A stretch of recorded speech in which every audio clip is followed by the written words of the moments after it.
Bonjour chers auditeurs de l'ODJ Média, notre internaute invité, Asma El Enrabeh, partage son avis et sa réflexion dans un article qu'il a intitulé « Asma El Enrabeh, le 8 mars fête de la femme ». De quelle femme? Qu'on écoutera ensemble dans ce podcast.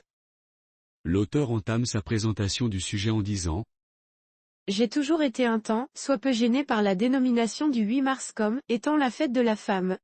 D'abord, ce n'est pas une fête mais une journée de commémoration. Et surtout ce n'est pas une journée pour fêter la femme mais une journée internationale des droits des femmes. Une journée, non pas festive mais celle du bilan de la situation des droits des femmes à travers le monde. Non, ce n'est pas une occasion pour offrir du chocolat, des fleurs, des promotions commerciales ou pire organiser des après-midi de chant et de danse pour afficher sa bienveillance à l'égard de femmes qui, le reste de l'année, continuent à subir toutes sortes de discriminations. Le but de cette journée du 8 mars est d'être une journée d'action et de sensibilisation aux luttes des femmes, de toutes les femmes, qui restent malgré des acquis incontestables, et à degrés variables, le maillon le plus précaire des sociétés contemporaines.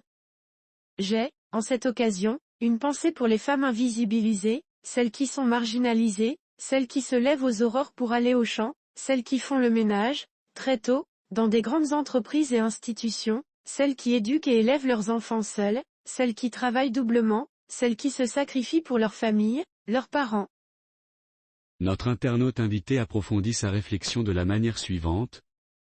Celles à qui on ne dit jamais merci, les ouvrières, les immigrés, les exilés, les sans titre ni nom, qui travaillent en silence pour que le monde puisse continuer à tourner. Cette année, cette commémoration aura un goût amer. Celui des souffrances subies par les femmes de Gaza et de tout le peuple palestinien victime du génocide le plus atroce de l'histoire de notre humanité.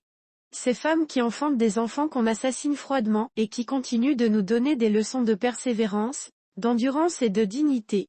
Le 8 mars de cette année restera celui de la décadence humaine, du double standard des slogans et politiques officielles droits humanistes, de l'hypocrisie de ceux qui donnent des leçons aux autres sur la liberté et l'émancipation des femmes, une histoire coloniale que l'on connaît déjà, mais qui aujourd'hui devient plus que flagrante.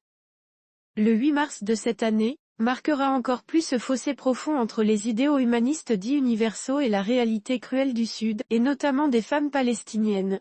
Ce 8 mars doit être plus que jamais celui donc de ces femmes palestiniennes, courageuses et héroïnes malgré elles d'une tragédie humaine, d'une complicité internationale méprisant et instrumentalisant le droit international pour ses seuls intérêts.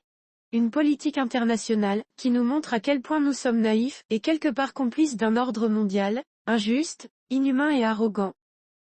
Conscients de cette duplicité internationale abjecte, nous continuerons, nous femmes et hommes du Sud, et celles et ceux qui au Nord, partagent ces idéaux, à lutter contre toute forme de violence à l'égard des femmes, de toutes les femmes et pour leur droit à vivre libre et en paix, oui malgré toute cette insupportable instrumentalisation géopolitique, malgré le fait que l'on a dévoyé les valeurs universelles par des politiques injustes et arbitraires, on continuera à lutter et notamment pour les Palestiniennes qui sont aujourd'hui le flambeau de cette résistance à l'injustice internationale. On continuera parce que les droits et la justice sont des valeurs inaliénables et que c'est en dénonçant ces doubles standards que l'on va faire tomber les masques, ces masques qui tombent déjà, car la force de résistance des dominés est plus forte que toutes les puissances mondiales. Rédigé par Asma El Enrabeh. C'est tout pour aujourd'hui sur R212. On se dit au prochain podcast de nos internautes invités, restez à l'écoute pour plus d'actualités. Et merci de nous avoir écoutés, à très bientôt.